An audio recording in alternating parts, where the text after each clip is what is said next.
जय हिंद। आशा करता हूँ आप सब अच्छे होंगे। मेरा नाम सौरभ राज है और आज हम class 6 political science NCERT chapter 4 की elements of a democratic government करेंगे। पिछली क्लास में जैसे मैंने आपको बताया था कि आखिर डेमोक्रेटिक गवर्नमेंट होती क्या है। डेमोक्रेटिक गवर्नमेंट हम उसे कहते हैं जब भी कोई गवर्नमेंट या रिप्रेजेंटेटिव जो हमारा है वो पीपल्स के द्वारा, उस कंट्री के लोगों के द्वारा चुन के जाए एक इलेक्शन के थ्रू। इलेक्शन भी कैसे, जिसमें हम उस पर्टिकुलर कैंडिडेट को वोट देंगे, उसे हम कहते हैं डेमोक्रेटिक गवर्नमेंट, जिसमें पीपल का पार्टिसिपेशन भी हो, आम जनता का पार्टिसिपेशन भी हो गवर्नमेंट में। ठीक है। की elements of a democratic government क्या होते हैं? की एलिमेंट्स वो होते हैं जो इन्फ्लुएंस करते हैं डेमोक्रेटिक गवर्नमेंट को। की elements that influence the working of a democratic government. इसमें क्या क्या एलिमेंट्स आते हैं? सबसे पहला है पीपल्स पार्टिसिपेशन, सबसे ज़्यादा ज़रूरी है ये डेमोक्रेसी के लिए। दूसरा है रिजोल्यूशन ऑफ कॉन्फ्लिक्ट्स एंड तीसरा है इक्वालिटी एंड जस्टिस। बिना इक्वालिटी के जस्टिस भी नहीं हो सकती एंड जस्टिस तो टिकेगा ही नहीं जब तक इक्वालिटी नहीं है। तो ये कुछ एलिमेंट्स हैं डेमोक्रेटिक गवर्नमेंट के। तो आइए हम अपना चैप्टर आज शुरू करते हैं। चलिए फिर शुरू करते हैं चैप्टर नंबर 4, की elements of a democratic government. Democracy लाजवाब है। किसी भी देश में अगर प्रॉपर डेमोक्रेसी अगर रखनी है तो गवर्नमेंट को रिस्पॉन्सिबल तो होना पड़ेगा, साथ साथ लोगों को भी पार्टिसिपेट करना पड़ेगा। डेमोक्रेसी का मतलब ही यही है यार, पीपल्स पार्टिसिपेशन। लोगों को पार्टिसिपेट करना पड़ेगा अच्छी तरीके से उस डेमोक्रेसी में, गवर्नमेंट में, गवर्नेंस में, क्योंकि हम ही तो इलेक्ट करके भेजते हैं। क्योंकि क्या होगा, अब डेमोक्रेसी, एक एग्जांपल लेते हैं। हम एक पर्टिकुलर, इतना बड़ा देश है हमारा, एक ही बंदे को हम इलेक्ट करेंगे हमारा रिप्रेजेंटेटिव। हम उसे पावर दे रहे हैं कि वो हमारे लिए कुछ काम करे, इस देश के लिए कुछ काम करे। ठीक है। अब ऐसा तो हो नहीं सकता कि हर एक देश का इंसान नेता बन जाए, नहीं हो सकता, या प्राइम मिनिस्टर बन जाए कि सब अपना अपना काम करेंगे। नहीं, एक पर्टिकुलर एक कैंडिडेट होता है जो भी हमें पसंद। जैसे आज के टाइम पे श्री नरेंद्र मोदी हमारे प्राइम मिनिस्टर हैं, तो हम ही ने तो उन्हें इलेक्ट किया है, हमारा रिप्रेजेंटेटिव है वो, इस कंट्री के रिप्रेजेंटेटिव हैं वो, है ना। तो डेमोक्रेसी यही है, डेमोक्रेटिक गवर्नमेंट यही होती है जिसमें पीपल की पार्टिसिपेशन हो। अब पीपल की पार्टिसिपेशन मैं अभी आपको आगे बताऊंगा आगे की स्लाइड्स में कि कैसे कैसे पार्टिसिपेट हम कर सकते हैं अपनी गवर्नेंस में या गवर्नमेंट में। चलिए फिर आगे शुरू करते हैं हम की elements of a democratic government. ठीक है। आइए एक बार हम, एक स्टोरी है क्योंकि इसको भी पढ़ लेते हैं। South Africa is a country that has people of several races. There are black people who belong to South Africa, whites who came to settle here, and Indians who came as laborers and traders. South Africa country है जैसे यहाँ पे काफ़ी सारे races के यानी नस्ल के लोग पाए जाते हैं। जो काले लोग हैं वो साउथ अफ्रीका के हैं, जो बाहर से आए हैं वो सफ़ेद हैं, एंड इंडियंस को यहाँ लेबरर्स एंड ट्रेडर्स बना के भेजा गया है। माया नायडू एक 11 ईयर ओल्ड गर्ल है, साउथ अफ्रीकन गर्ल है। वो जोहानिसबर्ग में रहती है। वो अपनी मदर की मदद कर रही थी घर को साफ करने में, या मतलब क्लीन करने में मदद कर रही थी। तभी उसे एक स्क्रैप बुक मिलती है पिक्चर्स की एंड न्यूज़पेपर आर्टिकल्स की।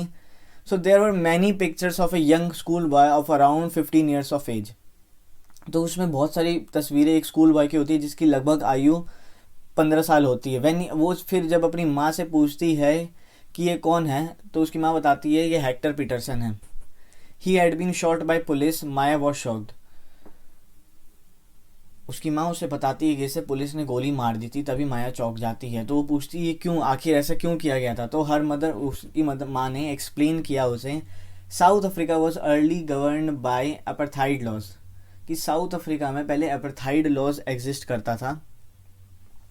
अपार्थाइड का मतलब हो गया कि काले और गोरों का भेदभाव बहुत ज़्यादा था, हर चीज़ में इनका भेदभाव था, हर चीज़, इन दोनों की चीज़ें अलग थी। गोरे लोगों का पार्क अलग होगा, काले लोगों का पार्क अलग होगा, बस स्टैंड्स अलग होंगे, समझ सकते हैं, इस तरीके का लॉ था. Apartheid means separation on the basis of race, जैसे इसमें लिखा है, नस्ल के आधार पर भेदभाव था. South African people were divided into white, black, Indian and coloured races में बांटे गए थे. According to the law these races were not allowed to mingle with each other. इस लॉ के अनुसार ये कभी भी एक साथ नहीं रह सकते थे. To live near each other और even to use common facilities भी यूज नहीं कर सकते थे. Maya could not believe her ears, उसे अपने कानों पर विश्वास नहीं हुआ. Maya mother sounded angry when she spoke about life under apartheid. Maya की मदर गुस्सा होगी जब उसने ये लॉ के बारे में बताया. She told Maya that in those days, उसने माया को बताया कि तब hospitals were separate and were so were ambulance. उन्होंने बताया कि अपार्थाइड लॉ जब एग्जिस्ट करता था तब हमारे हॉस्पिटल्स भी अलग थे, एंड जाहिर सी बात है एम्बुलेंस भी अलग होगी. वाइट लोगों के हॉस्पिटल ज़्यादा अच्छे होते थे, ज़्यादा इक्विप्ड होते थे, वहाँ पे इंफ्रास्ट्रक्चर अच्छा होता था, वहीं ब्लैक्स के नहीं होते थे. An ambulance meant for white people would always be well equipped, while one meant for black people was not. There were separate trains and buses. Trains and buses भी separate थी. Even the bus stops were different from black and white. सोचिए क्या खतरनाक law था यार.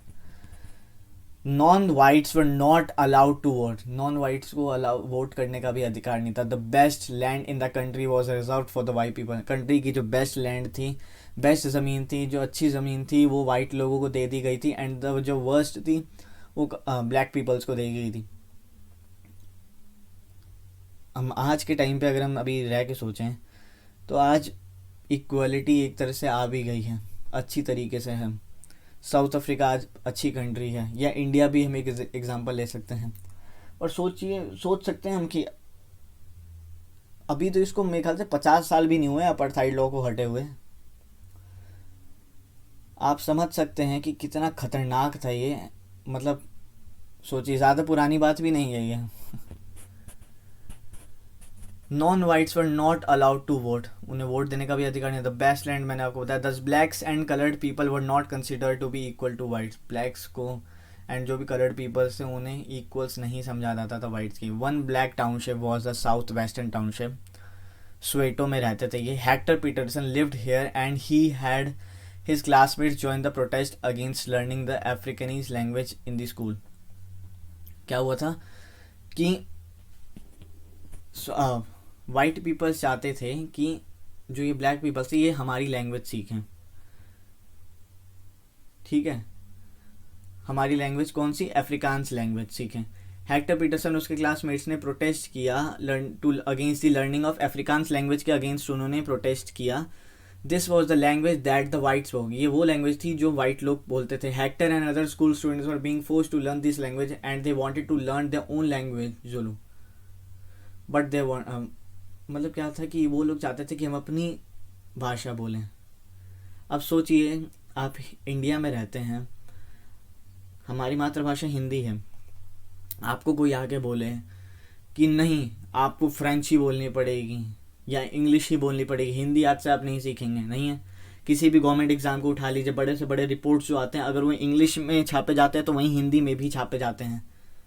सबसे पहले हिंदी में. और ज़्यादातर नेता को देख लीजिए या किसी भी पॉलिटिशियन, किसी भी बड़े लोग को देख लीजिए, ज़्यादातर हिंदी में स्पीच देते हैं क्योंकि हमारे यहाँ भाषा है. अब हम एकदम से कहते हैं कि नहीं हिंदी नहीं सीखनी है, आपको इंग्लिश ही सीखनी है, तो भौंका जाएंगे सब, बोलेंगे अरे क्या हो गया. प्रोटेस्ट तो यहाँ पे भी हो जाएंगे. पर अच्छी बात है कि हमारे देश में ऐसा नहीं था.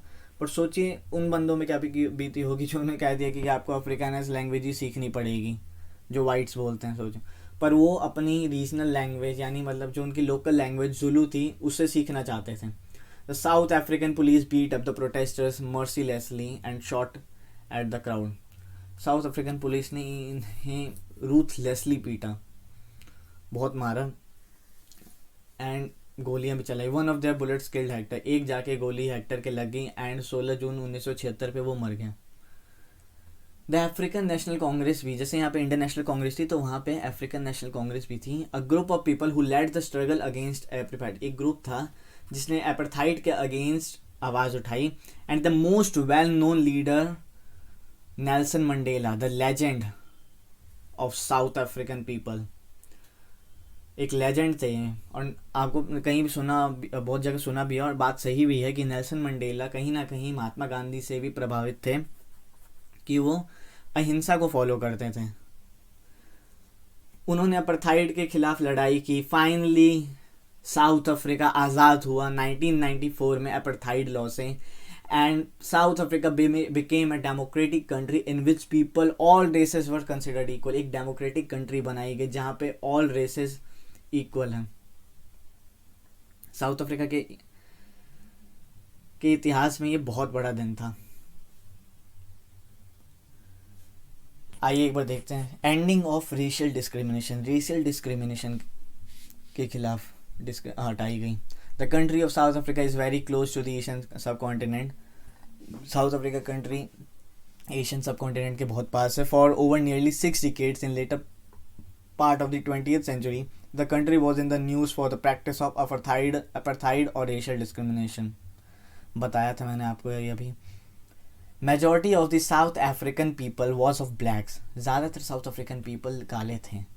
The white settlers who settled were pursued a policy of ruthless suppression towards the black majority. मैंने आपको बताया था कि वो दबाते थे, ruthlessly दबाते थे वाइट लोग काले लोगों को। The discrimination was so apparent that everyone could see it. ये discrimination ऐसा था कि हर कोई इसे देख सकता था कि साफ साफ हाँ ये डिस्क्रिमिनेशन हो रहा है। कितने डिकेड सेवरल डिकेड्स के बाद of endless struggle the policy of racial discrimination towards black come to an end in 1994 with Nelson Mandela, the legend Nelson Mandela आए, और ये being sworn in as a first black president of South Africa. Participation democracy में अगर हम पढ़ रहे तो मैंने आपको बताया था कि कुछ की एलिमेंट्स होते हैं जहाँ पे पीपल्स पार्टिसिपेशन ज़रूरी होता है, resolution of conflicts and equality and justice. तो सबसे पहले हम देखते हैं participation. For a successful democracy it is essential for people to participate in its government. एक सक्सेसफुल डेमोक्रेसी के लिए जैसे मैं आपको बताया था कि लोगों का पार्टिसिपेट करना ज़रूरी है गवर्नेंस में। This participation takes place through voting in elections. ये पार्टिसिपेशन वोटिंग के द्वारा हो सकती है। इलेक्शन वोटिंग के द्वारा, क्या वोटिंग ही हम करते हैं, अपना पार्ट देते हैं, पार्टिसिपेशन ही है ना ये। In India general elections are held after every 5 years to keep a check on the government. Democracy का यही मतलब है। ऐसा नहीं है कि हमने एक बार प्रेसिडेंट या प्राइम मिनिस्टर बना दिया, अब वो जीवन भर रहेगा। 5 साल बाद हम फिर से चेक करेंगे उस गवर्नमेंट हमारे लिए क्या किया, हम फिर से वोट देंगे उसे हम, ठीक है। रेगुलर बेसिस पे हम 5 सालों में भी पार्टिसिपेट करते हैं। अभी बताता हूँ कैसे, ठीक है। अगर वो गवर्नमेंट ने अच्छा परफॉर्म नहीं किया तो हमारे पास राइट है उसको उखाड़ के फेंक देने का, बिल्कुल। तो यही होती है पार्टिसिपेशन। जनरल इलेक्शन आपको भी पता है भारत में हर 5 साल के बाद होते हैं, ठीक है। अदर वेज ऑफ पार्टिसिपेशन, सिर्फ पार्टिसिपेशन हमारा वोटिंग के द्वारा ही नहीं होता है, अदर मेथड्स ऑफ वेज भी होते हैं पार्टिसिपेशन के। In addition to election there are several other ways of participation. Election के अलावा भी कई तरीके के पार्टिसिपेशन हमें government day to day life में हम देखते ही हैं आम लोगों का। जैसे सम सच मेथड्स आर धरनास होते हैं, रैलीज होती हैं, स्ट्राइक्स होते हैं, सिग्नेचर कैंपेन्स होते हैं and other form of protest होते हैं। प्रोटेस्ट होते ही हैं। अभी आप देख लीजिए, ये फार्मर्स बिल पे अभी प्रोटेस्ट हुआ था फिलहाल में पिछले साल। तो क्या था, गवर्नमेंट ने एक लॉ बनाया, वो नहीं खुश हुए फार्मर्स, उन्होंने प्रोटेस्ट किया, ठीक है। तो ये क्या था, एक पार्टिसिपेशन था अपनी गवर्नमेंट डेमोक्रेसी में या गवर्नेंस में। इसे भी हम पार्टिसिपेशन कहेंगे। Mass media like TV, newspapers, magazine and other agencies also play a major role in highlighting public issues and moulding public opinion.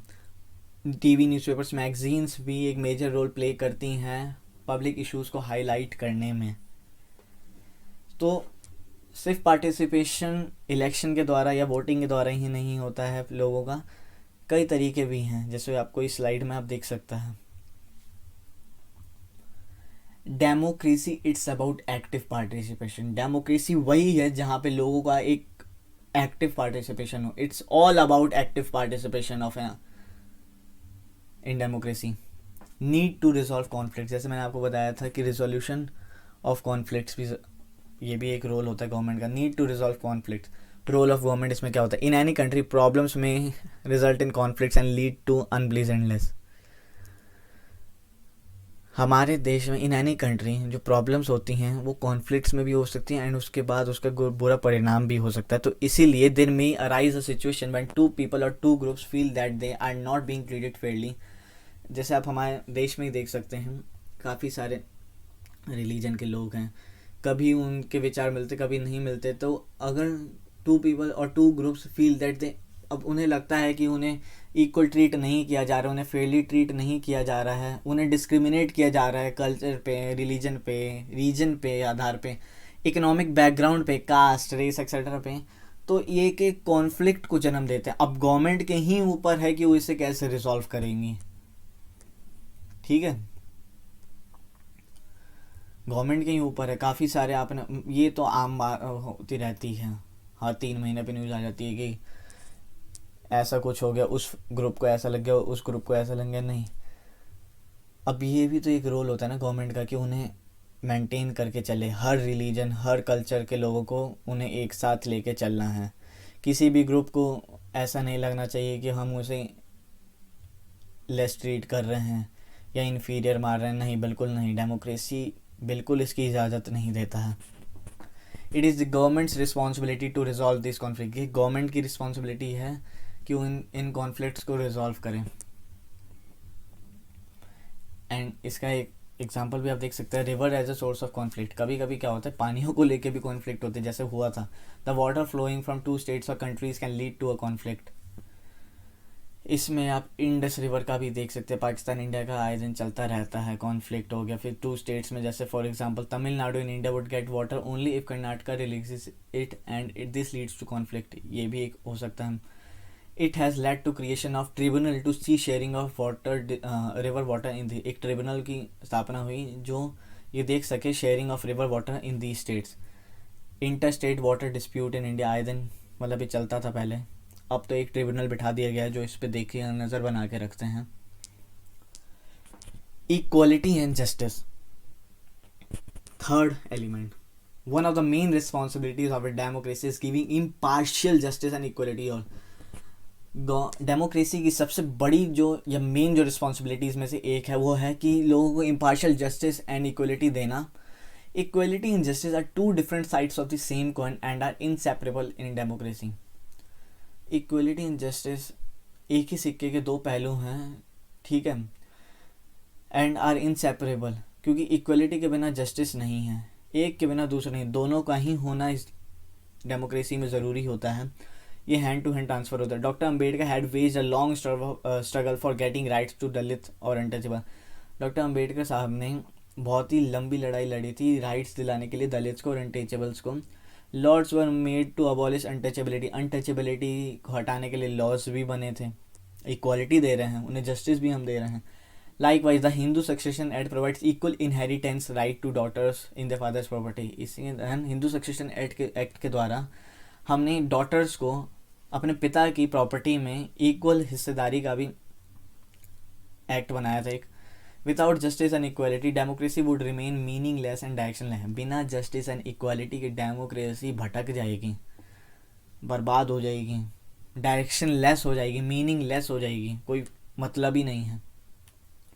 अब इक्वलिटी एंड जस्टिस को आपको मैं इस डायग्राम से समझा सकता हूँ. इक्वलिटी मतलब क्या है, बाहर क्रिकेट मैच चल रहा है, ठीक है, अब तीनों को हमने एक एक डब्बे दे दिए इस पर खड़े होकर मैच देखने के लिए, पर तीनों की हाइट भी अलग है. इक्वलिटी आप सेक्शन में अगर देखिएगा, इन्हें डब्बे बराबर दे दिए. ये वाला बंदा तो मज़े से एंजॉय कर रहा है, हाथ ऊपर है, मैच अच्छे से दिख रहा है, इसके हर व्यू इसे अच्छे से मिल रहा है. इस बंदे को थोड़ा बहुत दिख रहा है, इस भाई साहब को तो बैरियर ही दिख रहा है. इक्वलिटी हम ये कर दिए, इक्वलिटी में हमने सबको बराबर चीज़ दे दी. पर जस्टिस क्या होता है इसका, कि जिसकी लंबी हाइट है वो भी मैच देख सकता है पूरा, अगर उसको इसकी ज़रूरत भी नहीं है. तो हमें ये भी देखना पड़ता है, इक्वलिटी हम सबको दे तो रहे हैं, पर जस्टिस जिससे हम इक्वल ट्रीट कर रहे हैं क्या उसको उसकी ज़रूरत भी है. हर किसी को ज़रूरत नहीं होती जस्टिस की, ठीक है. अब इस बंदे को इक्वलिटी में तो इसके डब्बे दे दिए, सबको बराबर चीज़ दे दी, पर इसमें इस बंदे को दे दिया। ये इसकी हाइट अच्छी है, ये मैच यहाँ से भी व्यू कर पा रहा है। ये तो बीच का है, इसको एक रहने दिया। एंड जो ये छोटा बच्चा था, इसकी एक डब्बा उठा के इसको दे दिया। अब ये भी मैच देख पा रहा है। सोचिए, जस्टिस हुआ ना, तीनों के साथ ही जस्टिस हुआ। इक्वलिटी में तो तीनों को दे दिया, पर दो को दिख रहा है, एक को नुकसान हुआ। पर जस्टिस नहीं हो गलत होती कभी भी। जस्टिस आप देख सकते तीनों ही अब मैच का आनंद ले पा रहे हैं। तो ये था इक्वलिटी एंड जस्टिस का कॉन्सेप्ट। कॉन्सेप्ट क्या कहेंगे, ज़रूरी होता है एक डेमोक्रेसी में। तो आशा करता हूँ आपको ये लेसन अच्छा लगा होगा। अच्छा लगा हो तो लाइक कीजिए यार, सब्सक्राइब करना बहुत ज़रूरी है, प्लीज़ सब्सक्राइब कीजिए यार। सब्सक्राइब नहीं करते हैं, अभी बहुत चीज़ें आने बाकी हैं। आप सब्सक्राइब कीजिए, मेरा वादा है, निराश नहीं होंगे आप सब्सक्राइब कीजिए प्लीज़। हाथ जोड़ता हूँ आपसे, सब्सक्राइब कीजिए, चैनल को ग्रो कीजिए। अच्छा लगेगा मेरे को भी, क्योंकि मेहनत लगती है दोस्तों। वही बात है कि भगवत गीता को फॉलो करते हैं तो लगता है कि कर्म करते जा फल की इच्छा मत कर। ठीक है, करते जाएंगे, पर आपका भी थोड़ा सा फर्ज बनता है कि सब्सक्राइब करें आप। कर्म कर फल की इच्छा मत कर, वाह बढ़िया लाइन है। लाइन नहीं दोस्तों, ये ज़िंदगी है। कर्म करिए, फल की इच्छा मत करिए। किसी भी एग्ज़ाम की आप तैयारी करते हैं, मानिए आप यूपीएससी का एग्ज़ाम की तैयारी कर रहे हैं, मैं भी कर रहा हूँ। अब क्या होता है, हम बहुत पढ़ाई कर सकते हैं, हमारा कर्म है कि जो सिलेबस है, सिलेबस की मतलब जो हम जितनी मेहनत कर सकते हैं कर्म की। अब हर समय हम फल इच्छा के बारे में सोचते रहेंगे, इच्छा तो कभी नहीं कम होगी, इच्छा कम हो ही नहीं सकती। आप अगर आईएएस ऑफिसर बन जाते हैं तो आपकी इच्छा होगी कि अब डीएम बनेंगे, जॉइंट सेक्रेटरी, फिर आगे चल के सेक्रेटरी। इच्छाएं बढ़ती जाती हैं, इच्छाओं को कंट्रोल कीजिए, अपनी मेहनत कीजिए, मेहनत पे दम लगा दीजिए, मेहनत पे जोर लगा दीजिए, क्योंकि ये यूनिवर्स का दोस्तों नियम है। अगर बात किसी ने बड़ी बढ़िया की है, जिसने अगर धर्म किया है, धर्म का पालन जो करेगा उसे भगवान से मांगना पड़ेगा, पर जो कर्म करेगा भगवान को उसे देना पड़ेगा। तो सिर्फ कर्म कीजिए, फल की इच्छा मत कीजिए, कर्म करिए, अच्छे कर्म करिए। क्योंकि दोस्तों एक चीज़ मैं आपको बता दूं, दुनिया में सिर्फ दो ही चीज़ परमानेंट है, दो ही चीज़ परमानेंट है, सॉरी परमानेंट कह रहा हूँ, दो ही परमानेंट है, जन्म लेना, परमानेंट सॉरी कह रहा हूँ, मतलब ये होती ही होती है, परमानेंट है मतलब इसे होना ही है। आप जन्म भी लेंगे तो मरेंगे भी, ये चीज़ परमानेंट है, ये चीज़ कभी बदल ही नहीं सकती। बाकी हर चीज़ तो टेम्पररी है। आप प्रिपरेशन कीजिए, इतना याद रखिएगा, किसी भी एग्ज़ाम की आप प्रिपरेशन कर रहे हैं बड़ी दमदार कीजिए, अपने कर्म कीजिए, अपने कर्म अच्छे रखिए, लोगों की मदद कीजिए, किताबें पढ़िए, बुक्स पढ़िए, नॉलेज लीजिए। रिजल्ट भले ही आपको ना मिले, पर वो अगर फल की आप इच्छा करते रहेंगे ना, तो ना आप अपना कर्म ही कर पाएंगे, सिर्फ रिजल्ट सोचते रह जाएंगे। वो नॉलेज भी किसी काम नहीं आ पाएगी। नॉलेज किस लिए चाहिए होती है दोस्तों हमें? अब मान लीजिए आईएएस ऑफिसर बनना है, तो क्यों बनना है? क्यों हम लोगों की मदद कर पाएँ, देश की सेवा कर पाएँ। सिर्फ इसलिए बनना चाहते हैं हम कि पावर उस पोस्ट पे बैठना है हमें? क्या यही है मतलब आईएएस का मतलब हो गया है?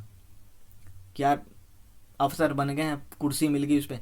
नहीं यार, एक जिम्मेदारी मिलती है लोगों की मदद करने की, बहुत बड़ी जिम्मेदारी होती है ये, ठीक है?